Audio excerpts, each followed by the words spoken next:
দখলদার ইসরায়েলি বাহিনী এবং ইরান, হিজবুল্লাহ, হামাস, হুতি যুদ্ধ চলছে। আমাদের হাতে এসেছে ভয়ঙ্কর সব আপডেট, আন্তর্জাতিক সংবাদ। প্রথমেই জানিয়ে দেব সংবাদ শিরোনাম। ইসরায়েলকে আবারও কাঁপালো হিজবুল্লাহ।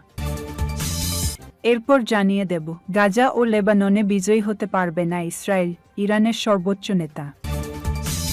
আরও জানিয়ে দেব হিজবুল্লাহর হামলায় পিছু হটল ইসরায়েলি বাহিনী। ইসরায়েলি হুমকির মুখে ইরাকের প্রতি আরব লীগের নিশ্চিত সমর্থন ঘোষণা। সর্বশেষ জানিয়ে দেব উন্নত সেন্ট্রিফিউজ সক্রিয় করেছে ইরান। এতক্ষণ শুনছিলেন সংবাদ শিরোনাম, এবারে বিস্তারিত। তবে অনুরোধ থাকবে ভিডিওটিতে একটি লাইক করবেন এবং কমেন্ট করে জানিয়ে দেবেন কোন জেলা থেকে বা কোন স্থান থেকে আমাদের ভিডিওটি দেখছেন। ইসরায়েলকে আবারও কাঁপালো হিজবুল্লাহ। লেবাননের হিজবুল্লাহ যোদ্ধারা প্রথমবারের মতো ইসরায়েলের দক্ষিণে আশদোদ বিমান ঘাঁটিতে ড্রোন হামলা চালিয়েছে। এছাড়া তেল আবিবের কাছাকাছি একটি এলাকায়ও রকেট হামলার খবর পাওয়া গেছে। হিজবুল্লাহ ও ইসরায়েলি সেনাদের মধ্যে হামলা-পাল্টা হামলাক্রমে ইসরায়েলের হামলায় ২০ জন নিহত, আবার গাজায়ও হামলা অব্যাহত রেখেছে সামরিক সাইটগুলিকে লক্ষ্য করে। গতকাল দিনের শেষে বৈরুত থেকে হিজবুল্লাহ বলেছে যে এটি খুব প্রথমবারের জন্য দক্ষিণ লেবাননে হিজবুল্লাহ নৌঘাঁটিতে করেছে। তারা তেল আবিবের বলেছে যে এটি উন্নত ক্ষেপণাস্ত্র এবং ক্ষেপণাস্ত্র ব্যবহার করে তেল আবিবের একটি সামরিক লক্ষ্যবস্তু। হিজবুল্লাহ দাবি করলেও ইসরায়েলের পক্ষ থেকে তাৎক্ষণিক কোনো প্রতিক্রিয়া পাওয়া যায়নি। ইসরায়েলি সামরিক বাহিনী তেল ইসরায়েলি সামরিক বাহিনীর এক উত্তরাঞ্চলে বিমান হামলার সাইরেন সীমান্ত এলাকা এবং শহরগুলো ছাড়াও সামরিক বাহিনী বলেছে যে তারা উত্তর ইসরায়েলের ছোড়া বেশ কয়েকটি ক্ষেপণাস্ত্র হিজবুল্লাহ সরাসরি বলেছে যে লেবানন থেকে ২৫০ সেখানে ৩ জন আহত হয়েছে বলে জানা গেছে। ইসরায়েলি অ্যাম্বুলেন্স পরিষেবার এক বিবৃতিতে বলা হয়েছে, লেবানন থেকে ছোড়া রকেটের আঘাতে তেল আবিবের পেতাহটিকভাবে ৩ বেসামরিক নাগরিক আহত হয়েছেন। এদিকে সিরিয়ায় জাতিসংঘ বিশেষ দূত বলেছেন, দেশটিকে আঞ্চলিক যুদ্ধে টেনে নেয়া এড়াতে লেবানন এবং গাজার যুদ্ধ শেষ করা অত্যন্ত গুরুত্বপূর্ণ।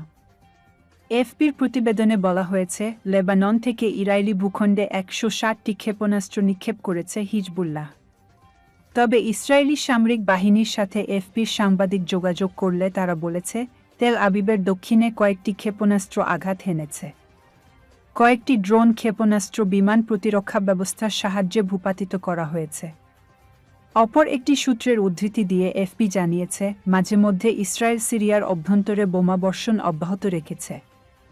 যদিও ইসরায়েল বিষয়টি অস্বীকার করে আসছে, সম্প্রতি সিরিয়ার পালমিরায় ইসরায়েলি বোমা হামলায় প্রাণ গেছে ৩৬ জনের। সূত্র এফপি। গাজা ও লেবাননে বিজয়ী হতে পারবে না ইসরায়েল, ইরানের সর্বোচ্চ নেতা। ইসলামী প্রজাতন্ত্র ইরানের সর্বোচ্চ নেতা আয়াতুল্লাহিল উজমা খামেনি বলেছেন, মানুষের ঘরবাড়িতে বোমাবর্ষণকে বিজয় বলে না। আজ সোমবার ইরানের স্বেচ্ছাসেবী বাহিনী বাসিজের হাজার হাজার সদস্যের এক সমাবেশে সর্বোচ্চ নেতা আয়াতুল্লাহ সাইয়েদ আলী খামেনি এ কথা বলেন। তিনি আরও বলেন, বোকা ইহুদিবাদীরা যেন এটা না ভাবে যে তারা মানুষের ঘরবাড়িতে, হাসপাতালে, জমায়েতস্থলে বোমাবর্ষণ করছে বলেই বিজয়ী হয়ে গেছে। বিশ্বের কেউই তাকে বিজয় বলে মনে করে না।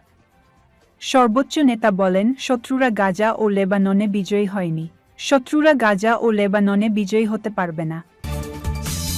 হিজবুল্লাহর হামলায় পিছু হটল ইসরায়েলি বাহিনী। লেবাননের একটি গুরুত্বপূর্ণ পাহাড় থেকে পিছু হটতে বাধ্য হয়েছে দখলদার ইসরায়েলি বাহিনী। তায়ের নামক অঞ্চলের আলবায়াদায় ইসরায়েলি ট্যাঙ্ক লক্ষ্য করে বেশ কয়েকটি মিসাইল ছোড়ে হিজবুল্লাহর যোদ্ধারা। এরপর পরিস্থিতি নিজেদের নিয়ন্ত্রণে না থাকায় সেখান থেকে সরে যায় ইসরায়েলি বাহিনী। খবর আল জাজিরার। প্রতিবেদনের তথ্যানুযায়ী সেখানে হিজবুল্লাহ ও ইসরায়েলি সেনাদের মধ্যে তীব্র লড়াই চলছে। আল জাজিরার সাংবাদিক আলী হাশেম তায়ার থেকে জানিয়েছেন, তায়ারের আলবায়াদা পাহাড়ে ইসরায়েলি ট্যাঙ্কের অবস্থান লক্ষ্য করে একাধিক ট্যাঙ্ক বিধ্বংসী মিসাইল ছোড়ে হিজবুল্লাহ। এটি একটি গুরুত্বপূর্ণ পাহাড়। ইসরায়েলি সেনারা পাহাড়টির নিয়ন্ত্রণ নেওয়ার চেষ্টা করছে যেন তায়ার এবং নাকুরার উপকূলবর্তী অঞ্চলটি তারা বন্ধ করে দিতে। সেখানে লেবাননে নিযুক্ত জাতিসংঘের শান্তিরক্ষী বাহিনীর সদর দফতর অবস্থিত।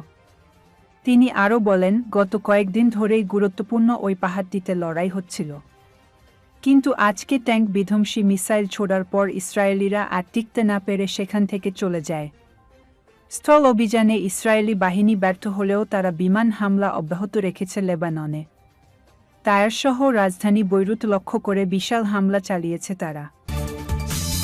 ইসরায়েলি হুমকির মুখে ইরাকের প্রতি আরব লীগের নিশ্চিত সমর্থন ঘোষণা।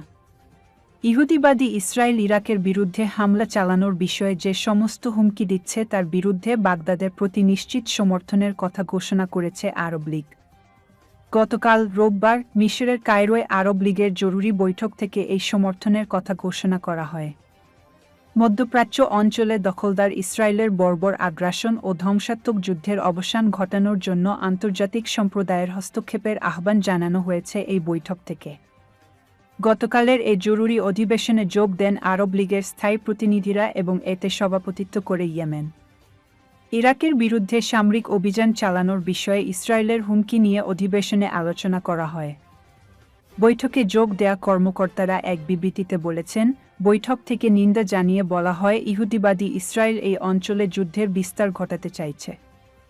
এ অবস্থায় ইরাকের জাতীয় ভৌগোলিক অখণ্ডতা এবং সার্বভৌমত্ব রক্ষার জন্য এই দেশটির প্রতি সমর্থন দেওয়ার প্রয়োজন রয়েছে।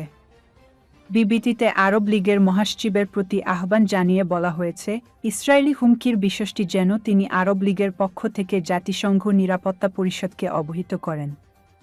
গতকালের জরুরি অধিবেশন সম্পর্কে কায়রোয় নিযুক্ত ইরাকের চার্জ দ্য অ্যাফেয়ার্স মোহাম্মদ মোহসেন আলওয়ান বলেন, ইসরায়েল মিথ্যা অজুহাতে মধ্যপ্রাচ্যে তাদের আগ্রাসনের থাবা বিস্তারের চেষ্টা করছে। এক্ষেত্রে ইহুদিবাদী ইসরায়েল আন্তর্জাতিক আইন, জাতিসংঘের সনদ কিংবা নীতিপ্রথা সবই লঙ্ঘন করছে। উন্নত সেন্ট্রিফিউজ সক্রিয় করেছে ইরান।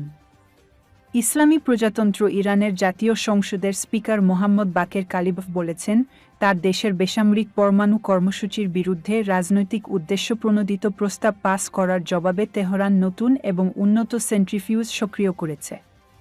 কালিবফ গতকাল রোববার সংসদের উন্মুক্ত অধিবেশনে এ তথ্য দেন। গত সপ্তাহে আইএর বোর্ড অফ গভর্নর্স ইরান বিরোধী প্রস্তাব পাস করেছে। প্রস্তাবের পক্ষে ১৯ দেশ এবং বিপক্ষে ৩ দেশ ভোট দেয়। তবে ভোটদানে বিরত ছিল ১২টি দেশ। তিনি বলেন, ব্রিটেন, ফ্রান্স, জার্মানি এবং আমেরিকার তোলা এ প্রস্তাব খুব ভিত্তিহীন, রাজনৈতিক উদ্দেশ্যপ্রণোদিত এবং ধ্বংসাত্মক দৃষ্টিভঙ্গির প্রতিফলন।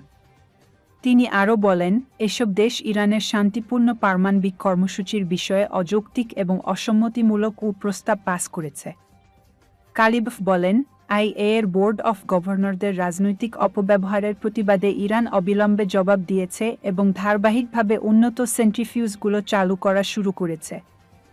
তিনি জানান, আইএর বিশ্বাসযোগ্যতা এবং স্বাধীনতাকে প্রশ্নবিদ্ধ করার পাশাপাশি সংস্থার সাথে তেহরানের গঠনমূলক যোগাযোগের পরিবেশকে বিঘ্নিত করার জন্য ইউরোপের ৩ দেশ ও আমেরিকা ইরানের শান্তিপূর্ণ পরমাণু কর্মসূচিকে অজুহাত হিসেবে ব্যবহার করেছে। বাকের কালিবফ এজন্য এসব দেশের কঠোর নিন্দা ও সমালোচনা করেন।